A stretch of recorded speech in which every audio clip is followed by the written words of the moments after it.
அன்பு நேயர்களுக்கு இனிய வணக்கம். இது உங்கள் தமிழன் தொலைக்காட்சியின் அரசியல் அரங்கம் நிகழ்ச்சிக்கு உங்களை அன்புடன் வரவேற்கிறோம். நம் நிகழ்ச்சிக்கு இன்று சிறப்பு அழைப்பாளராக வந்திருப்பவர் எம்ஆர்பிஎஸ் கட்சியின் மாநில தலைவர் லோகேஷ்குமார் அவர்கள் சிறப்பு அழைப்பாளர் வந்திருக்கார். அவர் அன்புடன் வரவேற்போம். வணக்கம் சார். வணக்கம் சார். எப்படி சார் இருக்கீங்க? நல்லா இருக்குங்க. சொல்லுங்கள் சார், எம்ஆர்பிஎஸ் அது அப்படின்னு அதோடைய எக்ஸ்பிளனேஷன் சொல்லுங்களேன். கட்சியோட பேர் எம்ஆர்பிஎஸ் இயக்கத்தினுடைய விரிவாக்கம் மாதிக ரிசர்வேஷன் போராட்ட சமிதி. அதாவது இந்தியா முழுவதும் ஏறக்குறைய 20 கோடிக்கும் அதிகமான மக்கள் தொகை கொண்ட ஒரு பேரினம் மாதிகா இனம். அந்த இனத்திற்காக இழக்கப்பட்ட உரிமைகளுக்காக விடுதலை பெற வேண்டும் என்பதற்காக புரட்சியாளர் அம்பேத்கர் கொண்டு வந்த இடஒதுக்கீடு பட்டியலினத்தில் உள்ள அனைவருக்கும் சம பங்கீட்டோடு சம வாய்ப்போடு கிடைக்க வேண்டும் என்ற நோக்கத்தில் உருவாக்கப்பட்ட ஒரு மாபெரும் சமூக நீதி இயக்கம்தான் மாதிக ரிசர்வேஷன் போராட்ட சமிதி என்ற எம்ஆர்பிஎஸ் இயக்கம். மாதின்னு சொல்லும் போது சமிதின்னு ஒரு வார்த்தை வரும்போது அது தெலுங்கு மொழி மாதிரி தெரியுது.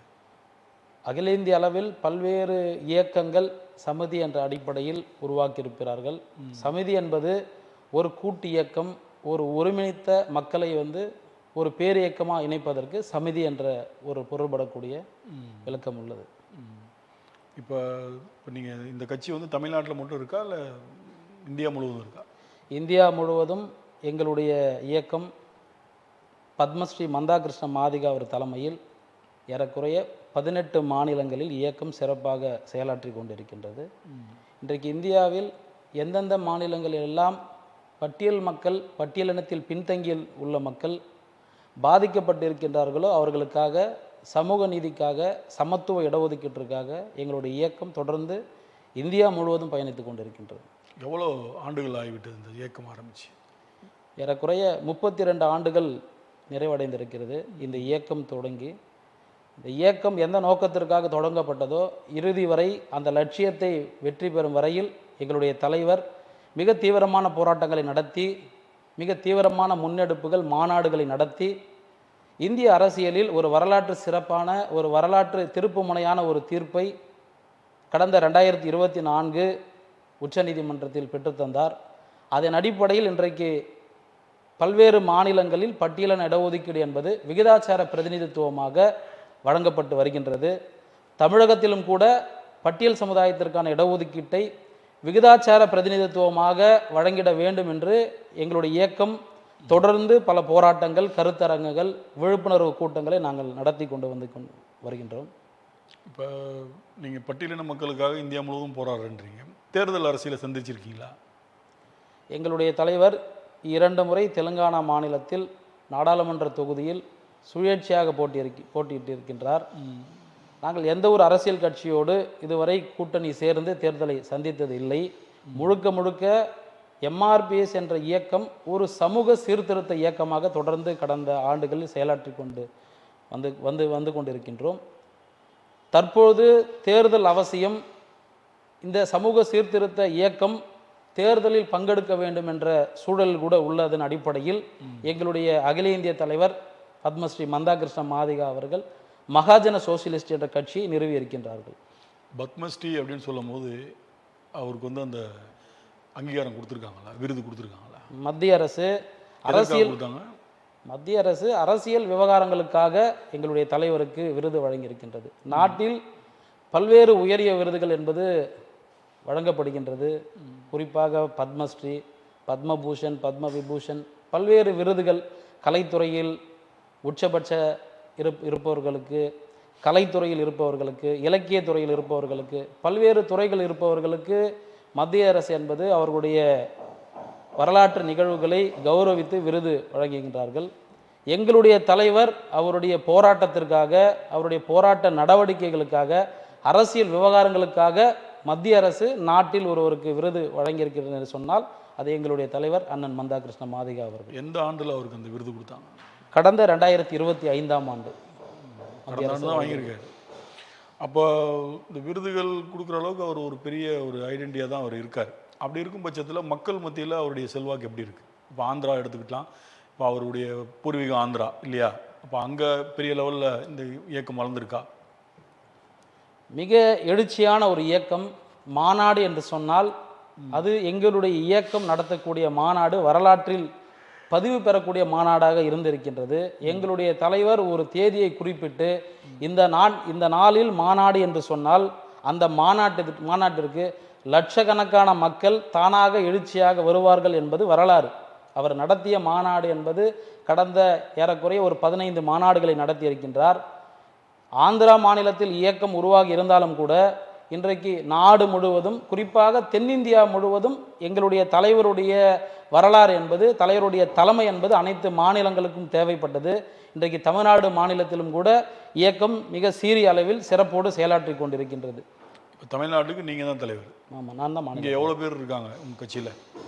தொடர்ந்து சமீபத்தில் ஜனவரி 3ஆம் தேதி தமிழ்நாட்டில் உள்ள 2000 கிராமங்களுக்கு, குறிப்பாக அருந்ததியர் சமூகம் வாழ்கின்ற பகுதிகளுக்கு ஒரு தொடர் பயணத்தை துவக்கி இருக்கின்றேன். 22 மாவட்டங்களில் எங்கள் இயக்கத்தினுடைய நிர்வாகிகளை நாங்கள் நியமித்திருக்கின்றோம். குறிப்பாக தமிழ்நாடு முழுவதும் பத்மஸ்ரீ மந்தாகிருஷ்ண மாதிகா அவர்களை அறிந்திராத எந்த தலைவரும் இருந்திருக்க மாட்டார். தமிழ்நாடு முழுவதும் நான் 2000 கிராமங்களுக்கு தொடர் பயணம் மேற்கொண்டேன்.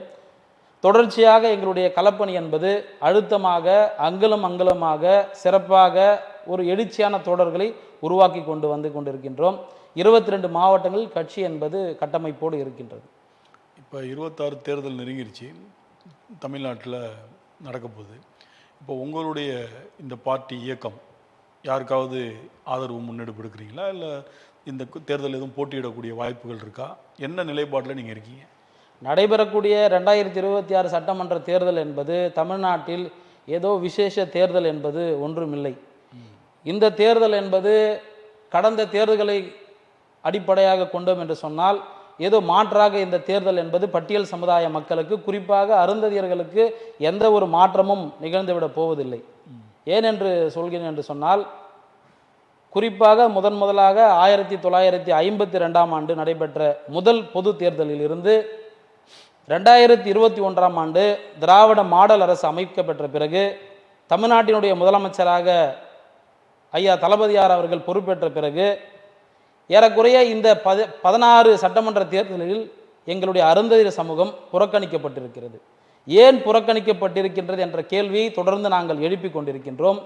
ஒருவேளை 2026 சட்டமன்ற தேர்தலில் அருந்ததியர்களுக்கு கூடுதலாக தனி தொகுதிகள் வாய்ப்பு வழங்குவார்கள் என்று சொன்னால் விசேஷமான தேர்தல் என்று எண்ணலாம். அது போன்ற ஒரு நிலை இதுவரையில் திராவிட முன்னேற்ற கழகமாக இருந்தாலும் சரி, தேசிய ஜனநாயக கூட்டணியில் இருக்கின்ற அதிமுகவும் பாஜகவும் கூட அருந்ததியர்களுக்கு அதிகமான தொகுதிகளை வழங்க வேண்டும் என்ற அடிப்படையில் எந்த ஒரு கருத்தையும் முன்வைக்கவில்லை. தனித்தொகுதிகள் என்பது புரட்சியாளர் அம்பேத்கர் அவர்கள் மிக சீரிய அளவில் போராடி, ஏறக்குறைய 30-40 ஆண்டுகள் போராடி வட்டமேசை மாநாட்டில் தாழ்த்தப்பட்ட மக்களுக்கு வாக்குரிமை பற்றி விளக்கி, தாழ்த்தப்பட்ட மக்களுக்கு இரட்டை வாக்குரிமை உறுதி செய்து இரட்டை வாக்காளர் தொகுதிகளை உருவாக்க வேண்டும் என்று சொல்லி புரட்சியாளர் அம்பேத்கர் அவர்கள் தொடர்ச்சியான ஒரு போராட்டங்களின் அடிப்படையில் சவுத்பாரா ஆணையத்திடம் தன்னுடைய கோரிக்கை முன்வைத்திருந்தார்.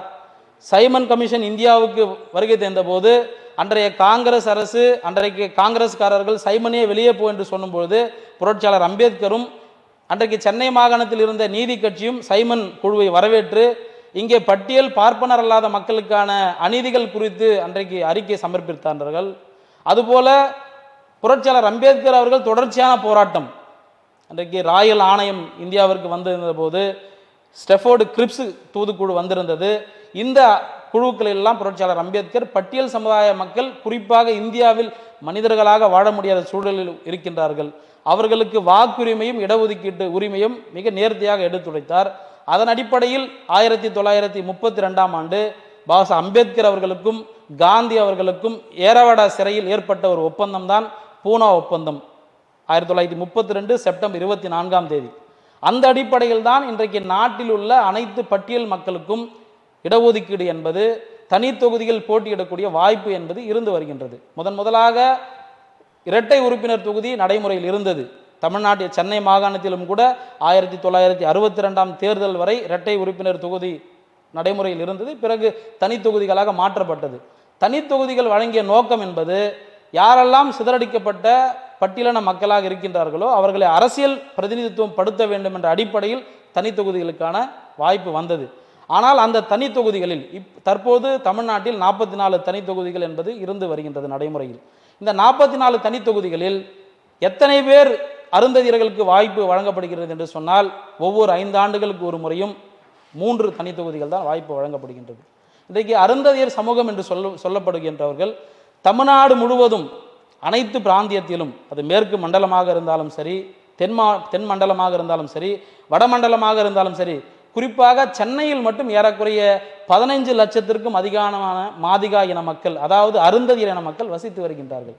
இதுவரை 1952 பொது தேர்தலில் இருந்து 2021 தேர்தல் வரை சென்னையில் இருக்கக்கூடிய ஒரு மாதிக அருந்தை சமுதாயத்தை சார்ந்த ஒரு சட்டமன்ற உறுப்பினர் கூட தேர்ந்தெடுக்கப்படவில்லை என்பது இந்த திராவிட இயக்கங்களுக்கு ஏற்பட்டிருக்கின்ற மிகப்பெரிய ஒரு வெட்கக்கேடு. இன்றைக்கு சென்னையில் இருக்கக்கூடிய இந்த அருந்தைய சமூகம் வாக்களித்து தான் பல தனி தொகுதிகளில், பொது தொகுதிகளில் இன்றைக்கு ஆட்சி அமைக்க பெறுகின்றது. வாக்குகளை பெறுவதற்கு 2 திராவிட கட்சிகளும் தேசிய கட்சிகளும் போட்டி போட்டுக்கொண்டு அருந்தைய சமூக மக்களுடைய வாழ்விடங்களுக்கு வரும்பொழுது அந்த சமூகங்களுக்கான ஒரு பிரதிநிதித்துவம் வழங்குவதற்கு பாரபட்சத்தோடு இந்த திராவிட கட்சிகள் செயலாற்றி கொண்டிருக்கின்றது. குறிப்பாக அன்றைக்கு முதலாக தமிழ்நாட்டினுடைய முதலமைச்சராக 1969ஆம் ஆண்டு கலைஞர் அவர்களை முன்மொழிந்த ஒரு மாபெரும் தலைவர் கே.ஏ. மதியழகன் என்ற தலைவர். அந்த தீர்மானத்தை வழிமொழிந்தது அன்றைக்கு பட்டியல் சமுதாயத்தினுடைய ஒப்பற்ற தலைவராக இருந்த அன்னை சத்யவாணி முத்து அவர்கள்.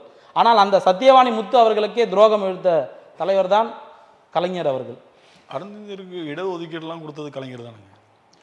3% இடஒதுக்கீடு என்பது முறையான புள்ளி விவரங்கள் இல்லாமல், முறையான மக்கள் தொகை அடிப்படையில் இல்லாமல், ஏதோ இத்தனை ஆண்டுகளாக நீங்கள் போராடி கொண்டிருக்கின்றீர்களே, உங்களுடைய போராட்டம் என்பது பொது அரசியல் கட்சிகள் எல்லாம் ஆதரவு தரக்கூடிய நிலையில் வந்திருக்கின்றது.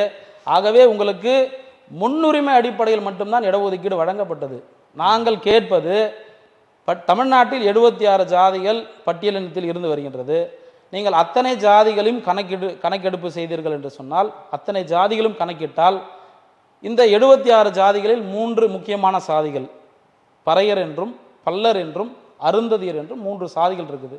இவர்களுடைய நீங்கள் மக்கள் தொகை கணக்கெடுப்பு செய்தால், இவர்களுடைய பின்தங்கிய நிலையை கணக்கெடுப்பு செய்தால் இருக்கின்ற 18 விழுக்காடு இடஒதுக்கீட்டை விகிதாச்சார அடிப்படையில் பிரிக்கக்கூடிய ஒரு வாய்ப்பு இருந்திருக்கும். ஆனால் இந்த நிலையை மாற்றி கலைஞர் அவர்கள் 3% இடஒதுக்கீடு வழங்கினார் என்று சொன்னால் அருந்ததியர் சமுதாயத்திற்கு மட்டும் இடஒதுக்கீடு வழங்கவில்லை. எப்பொழுதெல்லாம் வாய்ப்பு வருகின்றதோ அப்போதெல்லாம் பிற்படுத்தப்பட்ட மக்களுக்கான இடஒதுக்கீடு, மிகவும் பிற்படுத்தப்பட்ட மக்களுக்கான இடஒதுக்கீடை வழங்கியிருக்கின்றார்கள். இஸ்லாமியர்களுக்கு இடஒதுக்கீடு கலைஞருடைய ஆட்சி காலத்தில் வழங்கப்பட்டது.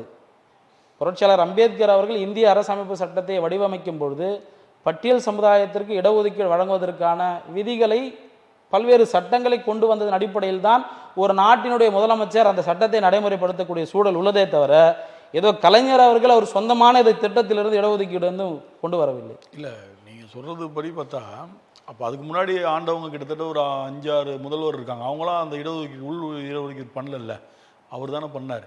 அப்போ அதை எப்படி பார்க்குறீங்க? அதற்காக தமிழ்நாட்டினுடைய அன்றைய முதலமைச்சர் அவர்களுக்கு நாங்கள் நன்றி கடன் பட்டிருக்கிறோம், வரவேற்கிறோம், மாற்று கருத்தில்லை.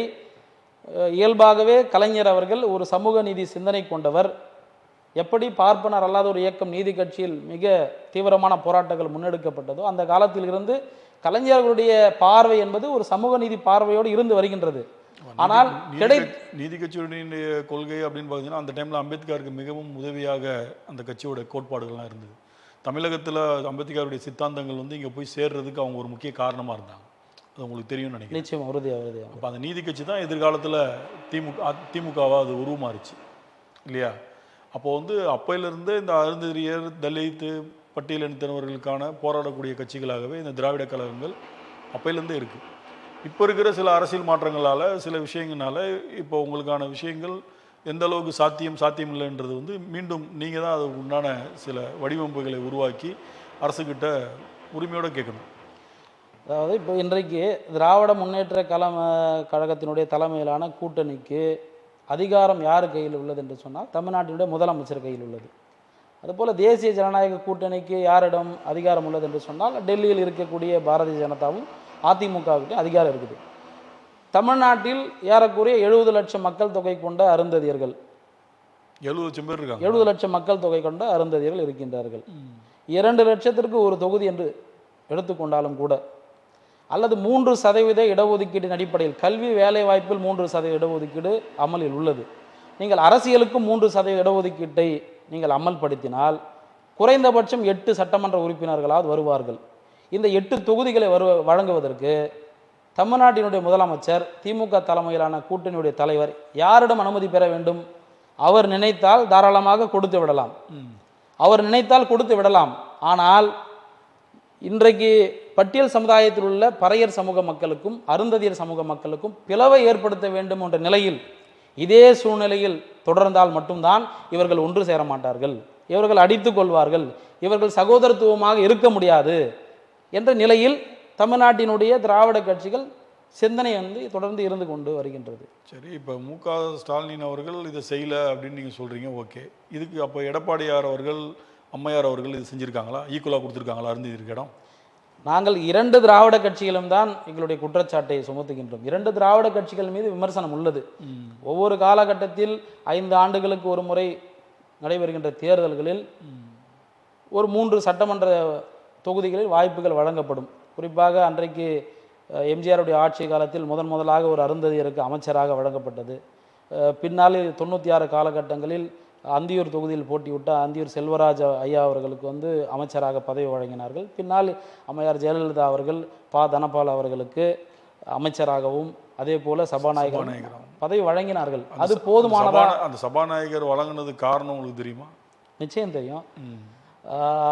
அதாவது அவர் அமைச்சராக இருக்கும்போது ஒரு சம்பவம் என்பது நடந்தது. அமைச்சராக இருக்கும்போது ஒரு நிகழ்ச்சி ஒன்றை ஏற்பாடு செய்து திருமண நிகழ்ச்சி ஏற்பாடு செய்திருந்தார். அந்த திருமண நிகழ்ச்சிக்கு சென்றவர்கள் யாரும், கட்சிக்காரர்களே யாரும் அந்த நிகழ்ச்சியில் உணவு அருந்தாமல் கைவிட்டு சென்றதன் அடிப்படையில் அவர் ஒரு அருந்ததியர்ன்ற ஒரு காரணத்துக்காக சாப்பிடலன்றது ஒரு மனக்குமுறலாக அம்மாவோட நாலேஜுக்கு கொண்டு போனோன்னே, உன் வீட்டில் சாப்பிடாம உன்னை புறக்கணிக்கிறாங்களா, அப்போ இனிமேட்டு சபைக்குள்ளே வரும்போது உன்னை கையெடுத்து கும்பிடணும்னு சொல்லி தான் அவர் இமீடியட்டாக சபாநாயகர் ஆக்கினதா பரவலான தகவல் அந்த டைமில் இருந்தது. அது உண்மையாகவும் கூட இருந்தது அப்படின்னு நிறைய பேர் சொல்லியிருக்காங்க.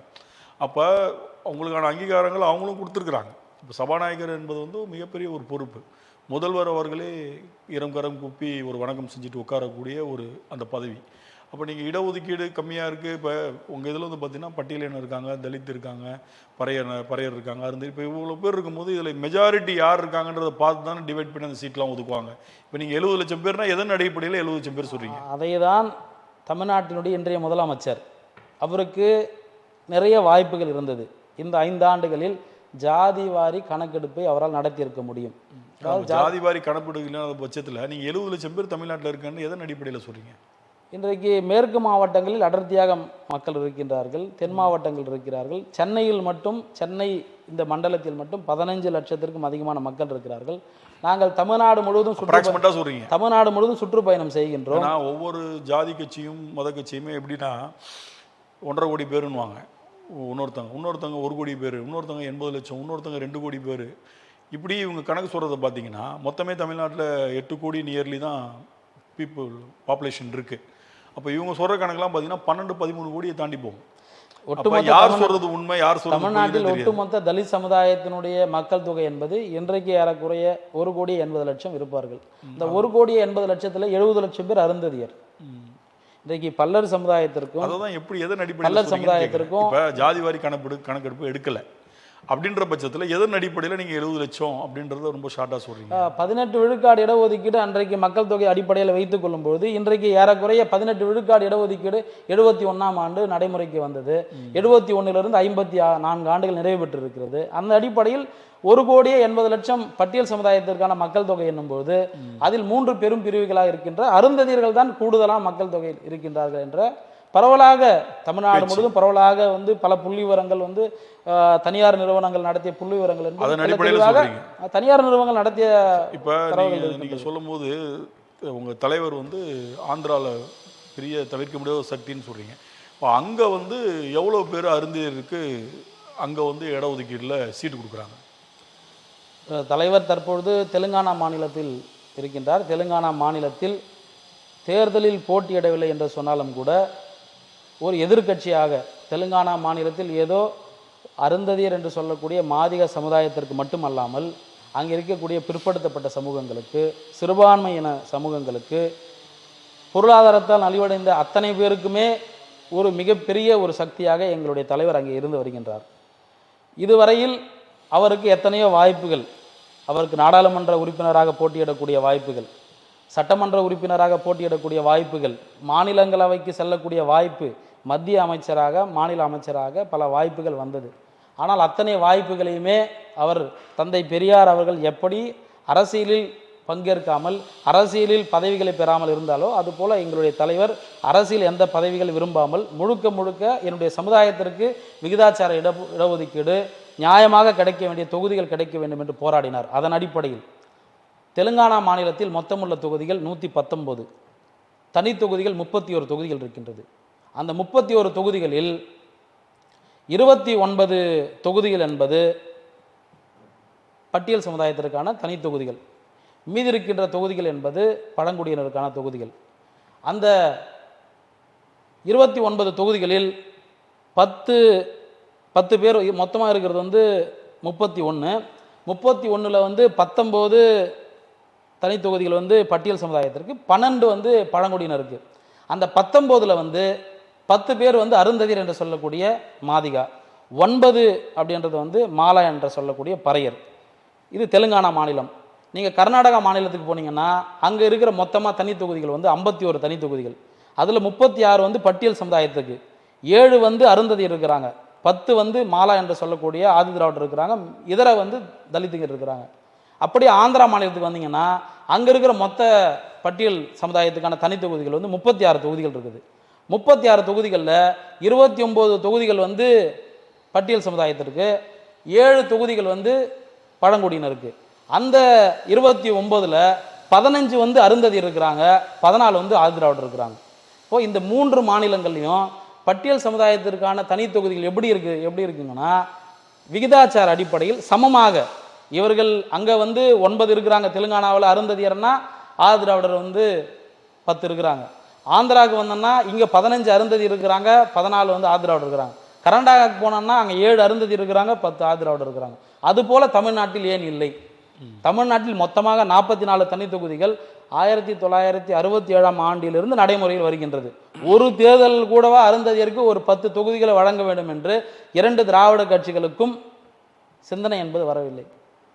இதையே வந்து தலித் சமுதாயத்திற்காக இயக்கத்தை உருவாக்கிய விடுதலை சிறுத்தைகள் கட்சியுடைய தலைவர் அவர்கள் என்றாவது அவர் கட்சியிலாவது ஒரு அருந்ததியருக்கு வாய்ப்பு வழங்கினார் என்றால் நிச்சயம் கிடையாது. இப்போ நீங்கள் சொன்னும்போது திருமாவளவன் கூட அருந்ததியருக்காக பேச மாட்டார், அவருடைய தலித் சமூகத்துக்கு மட்டும்தான் பேசுகிறார் அப்படின்னு சொன்னீங்க.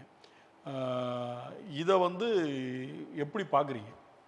அவர் ஏன் பேசலைன்றதை வந்து நீங்கள் ஒரு குறையாக பார்க்குறீங்களா, இல்லை வந்து அவர் தலித் சமூகத்துடைய தலைவராக ப்ரொமோட் ஆனதுனால அவர் உங்களுக்கு பேசலைன்னு நினைக்கிறீங்களா?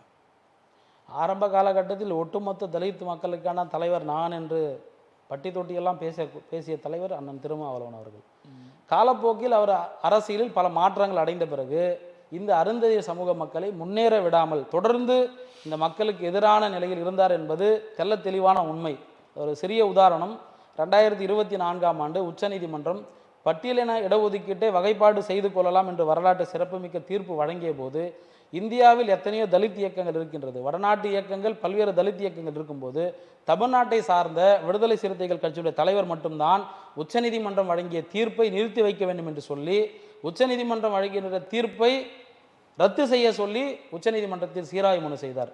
அதன் அடிப்படையில் பார்க்க வேண்டும் என்று சொல்லும்போது அருந்ததியர்களுக்கு எதிரான ஒரு நிலைப்பாட்டில் அண்ணன் திருமாவளவன் செயல்பட்டு கொண்டிருக்கின்றார் என்பது இன்றைக்கு தமிழ்நாட்டில் இருக்கின்ற ஒட்டுமொத்த தலித் சமுதாயங்களுக்கும் தெரியும்.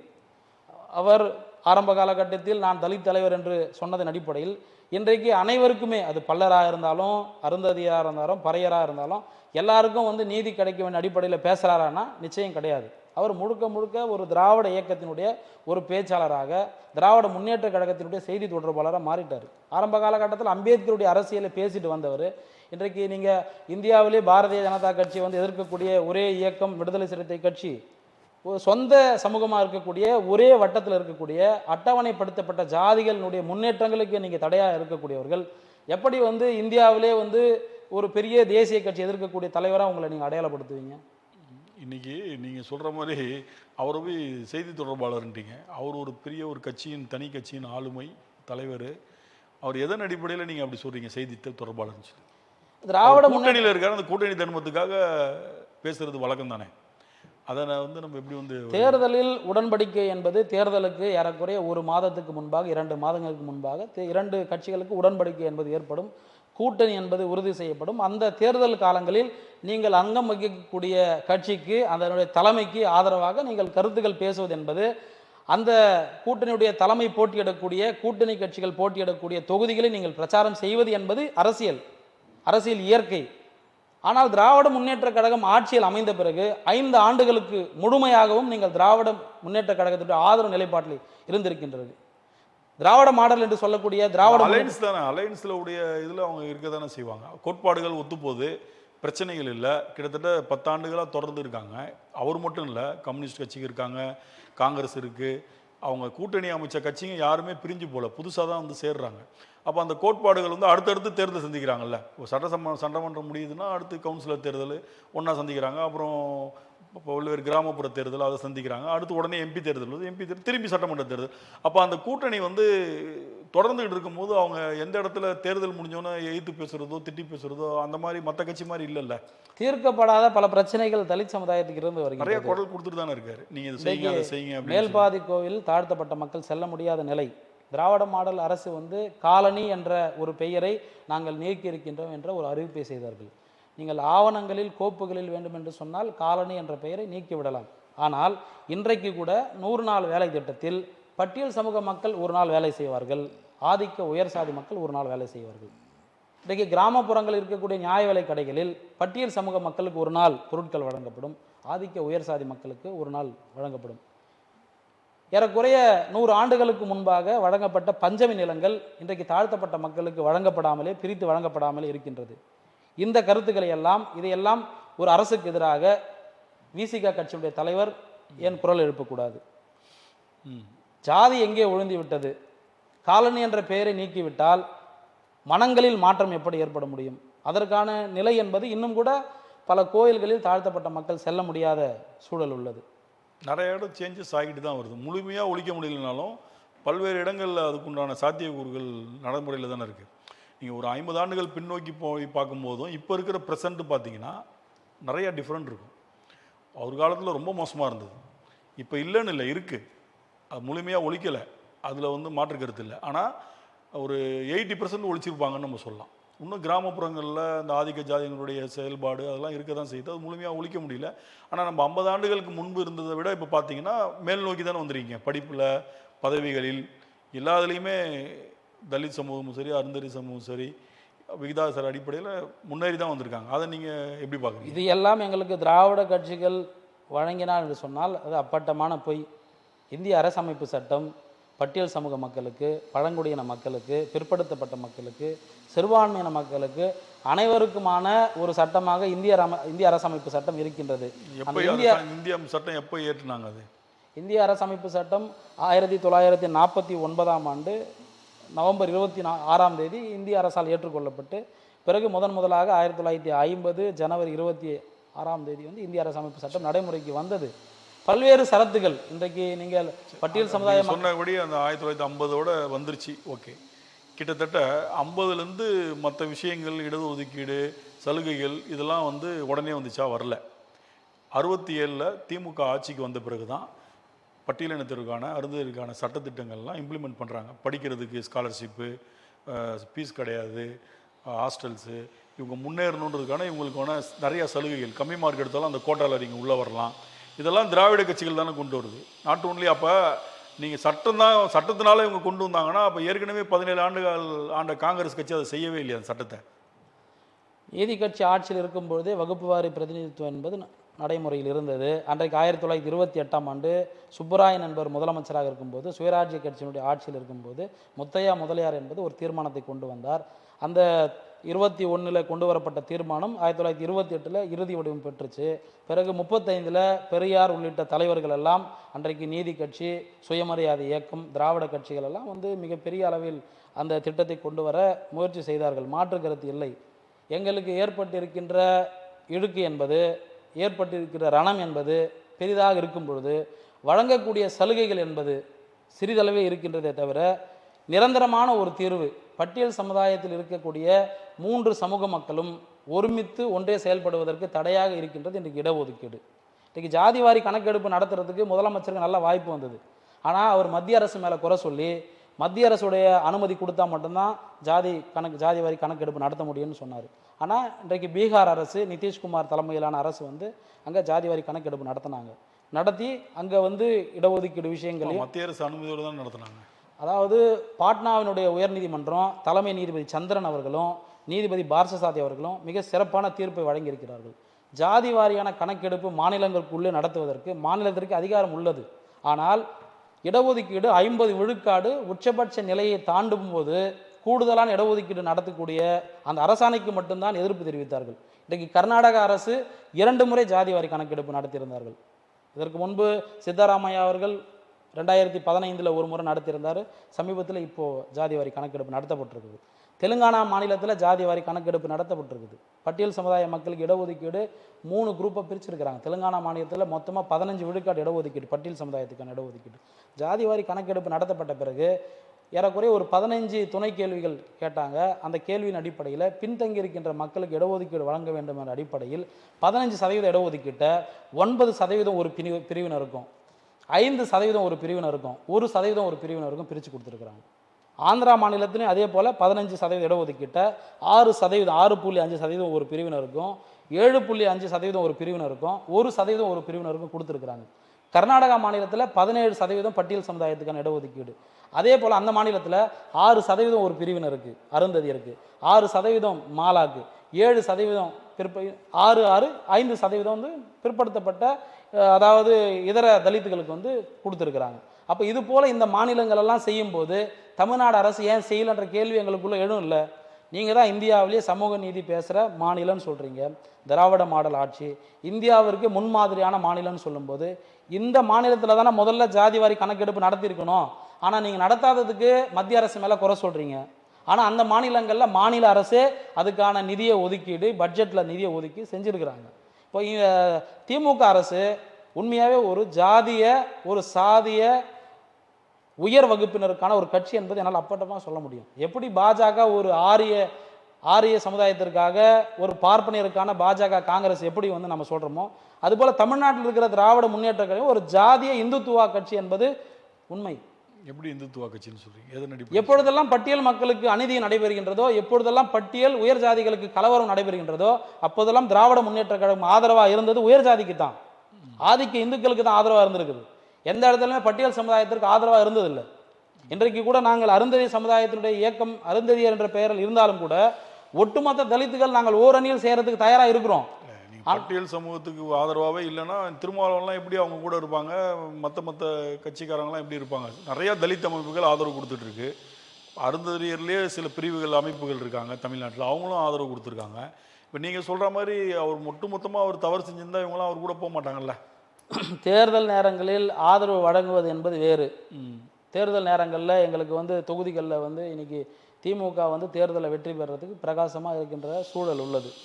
அவர்களோடு நாம் சேர்ந்த ஆதரவு வழங்கினால், நமக்கு கூட்டணியில் ஒரு தொகுதியை ஒதுக்கினால் நாம் வெற்றி பெற முடியும் என்ற நிலையில் அனைத்து தலித் இயக்கங்களும் இன்றைக்கி திராவிட முன்னேற்ற கழகம் வந்து தொடர்ந்து தலித்துகளுக்கு வந்து ஆதரவாக இருந்திருக்கிறாருன்னா, கலைஞர் ஆட்சி காலத்தில் பல திட்டங்களை கொண்டு வந்தாங்க. அதை இன்னும் துரிதமாக நடைமுறைப்படுத்தணும். நான் முழுமையாக திராவிட முன்னேற்ற கழகம் கொண்டு வரவே இல்லை. அந்த அடிப்படையில் நான் குற்றம் சுமத்தலை. இன்றைக்கு மாறுதல் நடைபெற வேண்டும். இடஒதுக்கீட்டை வந்து இன்றைக்கி விகிதாச்சார அடிப்படையில் 17 விழுக்காடாக இருக்கிற இடஒதுக்கீட்டை நீங்கள் இன்றைக்கி ஒட்டுமொத்த தலித் சமுதாயத்துக்கான மக்கள் தொகையின் அடிப்படை இடஒதுக்கீடு அதிகப்படுத்தினால் கூடுதலாக வரும். அப்போ நீங்கள் 3 பிரிவினருக்கும் விகிதாச்சார அடிப்படையில் கொடுக்கலாம். நாங்கள் ஒட்டுமொத்த தலித்தும் வந்து ஒரே அட்டவணைப்படுத்தப்பட்டவங்க. இன்றைக்கு திமுக ஆட்சியில் இருக்குது. இப்போ அதிமுக செய்யலை. அதிமுக சமூக நீதியை பேசாத, சமூக நீதியிலிருந்து விலகி இருக்கக்கூடிய ஒரு கட்சி. திமுக வந்து சமூக நீதிக்கான உயிர்ப்பிடம் நாங்கள் தான் தோற்றுவித்தவங்க சொல்லும்போது நாங்கள் கேள்வியை வந்து திமுக கிட்ட தான் முன்வைப்போம். இப்போ ஈரோடு இடைத்தேர்தல் அப்போ சீமானுடைய அருந்ததி பற்றிய பேச்சை நீங்கள் எப்படி பார்க்குறீங்க? சீமான் தொடர்ந்து அவர் பேசக்கூடிய தமிழ் தேசியமே வந்து ஒரு தவறான தமிழ் தேசியம். அருந்ததியர் மக்கள் தமிழ்நாட்டினுடைய மண்ணின் மைந்தர்கள். அதாவது சோழர் ஆட்சி காலத்திலேயே சிலப்பதிகாரத்தில் குறிப்பிட்டிருக்கக்கூடிய காவிரி பூம்பட்டினத்தில் உள்ள மருவூர் பாக்கத்திற்கு தோல் கலைஞர்களான சக்கிலியர்களை அழைத்து செல்லப்படக்கூடிய ஒரு வரி பாடல் வரி என்பது, துண்ணக்காரரும் தோளில் துண்ணரும் கிழியினும் கிடையினும் தொழில் பல பெருக்கி என்று சொல்லக்கூடிய சிலப்பதிகாரம் அருந்ததிகளை குறிப்பிட்டு ஒரு பாடலில் விளக்கி இருக்கின்றது. அன்றைக்கு சோழர் ஆட்சி காலத்தில் பல்வேறு கோயில்களில் அருந்ததியருடைய சிற்பங்கள் என்பது, அருந்ததியர் கல்வெட்டு என்பது இருந்து வருகின்றது. சீமான் பேசக்கூடிய தமிழ் தேசியம் என்பது ஒரு அப்பட்டமான தமிழ் தேசியம். யாமறிந்த மொழிகளிலே தமிழ் மொழியைப் போல இனிதாவது எங்கும் காணும் என்று சொல்லுகின்ற அடிப்படையில் அந்த தாய் தமிழ் மொழியிலிருந்து பிரிந்த கன்னடமும் கவின் தெலுங்கும் கலி மலையாளமும் துளுவும் இந்த தமிழ்நாட்டில் உள்ள அருந்ததியர், சென்னை மாகாணத்தில் உள்ள அருந்ததியர் மக்களுடைய உதிரத்தால் ஒன்றுபட அன்றைக்கு போராடி இருக்கின்றார்கள். இந்த அருந்ததியர்களை குறை சொல்லக்கூடிய தகுதி என்பது சீமானுக்கோ தமிழ் தேசியம் பேசக்கூடியவர்களோ யாரும் கிடையாது. இன்றைக்கு இருக்கக்கூடிய அருந்ததியர்கள் ஏறக்குறைய ஒரு 1000 ஆண்டுகளுக்கு முன்பாகவே தமிழ்நாட்டில் பூர்வகுடி மக்களாக, மண்ணின் மைந்தர்களாக இருந்திருக்கிறார்கள். ஊமையராய் செவிடர்களாய் குருடர்களாய் வாழ்கின்றோம், ஒரு சொல் கேளீர் சேமமுறை வேண்டுமெனில் தெருவெல்லாம் தமிழ் முழுக்க செஞ்சவங்க இந்த அருந்ததியர். கண்டிப்பாக நீங்கள் இப்போ திராவிட கட்சிகள் எதுவுமே செய்யலைன்ற ஒரு குற்றச்சாட்டை வைக்கும்போது, புதுசாக இப்போ வந்திருக்கிற நடிகர் விஜய் வந்து கட்சி ஆரம்பித்து இப்போ இந்த எலெக்ஷனில் சந்திக்க போகிறார். அவர் ஆட்சிக்கு வந்தால் அவங்களுக்கு செய்வார்னு ஏதாவது ஒரு ஐடியா இருக்கா? இல்லை இவரை சந்தித்து கோரிக்கைகள் வச்சுருக்கீங்களா? அனைத்து அரசியல் கட்சிகளிடமும் நாங்கள் கோரிக்கை வைத்திருக்கின்றோம். புதிதாக வரவு பெற்றிருக்கக்கூடிய தமிழக வெற்றி கழகம், அந்த புதிய அரசியல் கட்சிகள் வருகை தந்திருக்குது என்பது வரவேற்கத்தக்கது தான். ஏன்னா ஏறக்குறைய ஒரு 25 லட்சம் இளைஞர்களை அரசியல் படுத்தக்கூடிய ஒரு வாய்ப்பு, அதை அவர்கள் அனுபவ ரீதியாக இன்னும் ஏறக்குறைய ஒரு 5 ஆண்டுகள் தமிழ்நாட்டில் பல போராட்டங்களில் பங்கெடுத்து மக்களை சந்தித்து தமிழ்நாட்டினுடைய மண்ணின் உரிமைகளை, மொழியின் உரிமைகளை, நாட்டின் உரிமைகளை பாதுகாக்கக்கூடிய அனுபவம் பெற்ற தோழர்களாக உருவாகினால் மட்டும்தான் அந்த கட்சி வெற்றி பெற முடியும். அவரும் ஒரு விகிதாச்சார இடப்பங்கீடு என்ற ஒரு வார்த்தையை அவர் கட்சியுடைய கொள்கையில் முன்னிறுத்தி இருக்கிறார். விஜய் என்ற தனிநபர் மட்டும்தான் அவருடைய விளம்பரத்துக்காக, அவருடைய உச்ச நடிகர் என்ற அடிப்படையில் இன்றைக்கு மக்கள் லட்சக்கணக்கில் சேர்கிறார் என்று சொன்னால், அந்த கட்சியில் இருக்கக்கூடிய 2ஆம் கட்ட தலைவர்கள், 3ஆம் கட்ட தலைவர்கள், மாவட்ட பொறுப்பாளர்கள் எல்லாம் தீவிரமாக மக்கள் மத்தியில் பேசாமல் தமிழ்நாட்டில் ஆட்சி அமைக்க முடியாது. ஆனால் புதிதாக கட்சி உருவாக்கி இருக்கிறார்கள். இன்றைக்கு இருக்கிற திராவிட கட்சிகளை இன்னும் 50 ஆண்டுகளுக்கு இருக்குமா என்று சொன்னால் நிச்சயம் கிடையாது. வருகின்ற இளைஞர்கள் எதிர்காலத்தில் தமிழ்நாட்டையும் தமிழ் மண்ணையும் காக்கக்கூடிய ஒரு சூழல் உருவாகக்கூடிய வாய்ப்பு இருக்கின்றது. அப்போ அந்த சூழல் விஜய்னால் ஏற்படுன்றீங்களா? விஜய் மட்டும் இல்லை, விஜய் கூட இன்னும் திராவிட அரசியலில் அனுபவம் வாய்ந்த தலைவர்கள் எல்லாம் ஒன்றிணைந்து எதிர்காலத்தில் என்றைக்குமே டெல்லியினுடைய ஒன்றிய அரசுக்கு, அது காங்கிரஸாக இருந்தாலும் பாஜக இருந்தாலும், எப்பொழுதெல்லாம் தமிழ்நாட்டுக்கு எதிராக இந்திய எதிர்ப்பு, மாநில சுயாட்சிக்கு எதிராக எப்பொழுதெல்லாம் அவங்க பல திணிப்புகளை கொண்டு வராங்களோ அப்போல்லாம் தமிழ்நாட்டை காப்பாற்றக்கூடிய தமிழ்நாட்டினுடைய மண்ணின் மைந்தர்கள், திராவிட சிந்தனை, அம்பேத்கரி சிந்தனை, தலித்திய சிந்தனை இருக்கக்கூடியவங்க, இந்த திராவிட பயிற்சி பாசறையில் பயிற்சி பெற்றவங்கெல்லாம் நம்ம உறுதியாக இருப்போம். அந்த அடிப்படையில் அவர்களும் அவர்களும் நம்மோடு இணைத்துக்கலாம். விஜய் அரசியல் கட்சி உருவாக்கி இருக்கிறார்கள். அவர் அனுபவ ரீதியாக அவர்களுடைய இயக்க தோழர்கள்லாம் அரசியல் பயின்று கடந்த 100 ஆண்டு கால அரசியலை அரசியல் பயின்றால் மட்டும்தான் இன்றைக்கு இருக்கிற நிலைப்பாட்டின் அடிப்படையில், இன்றைக்கு இருக்கிற நடைமுறையின் அடிப்படையில் அரசியல் செய்யலாம். ஆனால் கடந்த கால வரலாற்றை நாம் தெரிந்து கொள்ளாமல் எந்த அரசியலும் பேச முடியாது, எந்த எழுச்சியும் உருவாக்க முடியாது. அப்போ அவங்களுக்கு இன்னும் அரசியலில் பக்குவப்படல. நிச்சயமாக அரசியல் பக்குவப்பட வேண்டும். இன்னும் விஜய் அப்போ இன்னும் 5 வருஷம் கஷ்டப்படணும். நிச்சயம். ஆமாம். அப்படி இருக்கும் பட்சத்தில் உங்கள் அமைப்பு விஜய்க்கு ஏதாவது ஆதரவு இந்த தேர்தலில் கொடுக்கறதுக்கு ஐடியா இருக்கா? வாய்ப்பில்லை. நடைபெறக்கூடிய 2026 சட்டமன்ற தேர்தலில் எங்களுடைய இயக்கம் யாருக்கும் ஆதரவு தரக்கூடாது என்ற நிலைப்பாட்டில் இருந்து வருகின்றோம். யாருக்குமே ஆதரவு கிடையாது. தேர்தல் முடிந்த பிறகு 2026 வெற்றி பெற்று யார் ஆட்சியில் அமைய இருக்கின்றார்களோ அப்பொழுதும் கூட எங்களுடைய போராட்டங்கள் தொடரும். எங்களுடைய போராட்டம் ஒரு சமூகத்தினுடைய எழுச்சிக்காக, ஒரு சமூகம் சிதறடிக்கப்பட்டிருக்கின்ற சமூகம் மக்களுடைய கல்வி வேலை வாய்ப்பை முறையாக அரசியல் அங்கீகரிக்க வேண்டும் என்ற அடிப்படையில், அரசியலில் அவங்களுக்கு வாய்ப்பு வழங்க வேண்டும் அடிப்படையில் தேர்தல் முடிந்த பிறகும் கூட எங்களுடைய போராட்டங்கள் நீட்சியாக இருக்கும், தொடர் நீட்சியாக இருக்கும். உங்கள் அமைப்பு சார்பாக நீங்கள் எப்பயாவது முதல்வரை சந்தித்து உங்கள் கோரிக்கைகளை நேரில் முன்னெடுத்திருக்கீங்களா? 2 முறை நேரடியாக தமிழ்நாடு முதலமைச்சரை சந்தித்திருக்கிறேன். தமிழ்நாடு முதலமைச்சர் அவர்களை சந்திக்கும் போது எங்களுடைய இயக்கத்தின் சார்பான மகஜர் முதலமைச்சரிடம் வழங்கி அடுத்தமாக இந்த கருத்தை பதிவு செய்து வந்தேன். 2009ஆம் ஆண்டு உங்களுடைய ஆட்சி காலத்தில் 3 விழுக்காடு உள்ளிட ஒதுக்கீடு வழங்கப்பட்டது. இன்றைக்கு அருந்ததியர் மக்களுடைய எண்ணிக்கை கணக்கில் கொண்டு நீங்கள் கூடுதலாக 6 விழுக்காடு இடஒதுக்கீடு வழங்க வேண்டும். சட்டமன்ற தேர்தலில் அருந்ததியர்களுக்கு தனி தொகுதிகள் கூடுதல் இடங்களை வழங்க வேண்டும் என்று அழுத்தமாக முதலமைச்சர் அவர்கள் கோரிக்கை வைத்துவிட்டு வந்தேன். அதுக்கு என்ன சொன்னார் உங்கள்கிட்ட? முதலமைச்சர் அவர்கள் நான் கொடுத்த அந்த மகஜரை பார்த்தார், பெற்றுக்கொண்டார். அறிவாலயத்தில் இருக்கக்கூடிய தலைவர்களை தொடர்பு கொண்ட போது விரைவாக உங்களுக்கான கோரிக்கை ஏற்றுக்கொள்ளப்படும் என்று சொன்னார்கள். தேர்தலில் வாக்குறுதி என்பது விரைவில் வெளியிடப்பட இருக்கின்றது. அந்த வாக்குறுதியில் அருந்ததியருக்கு இடஒதுக்கீடு அதிகப்படுத்துவோம் என்ற ஒரு வாக்குறுதியை வழங்கினார்கள் என்று சொன்னால் நிச்சயமாக திராவிட முன்னேற்ற கழகத்தை நாங்கள் வரவேற்போம்.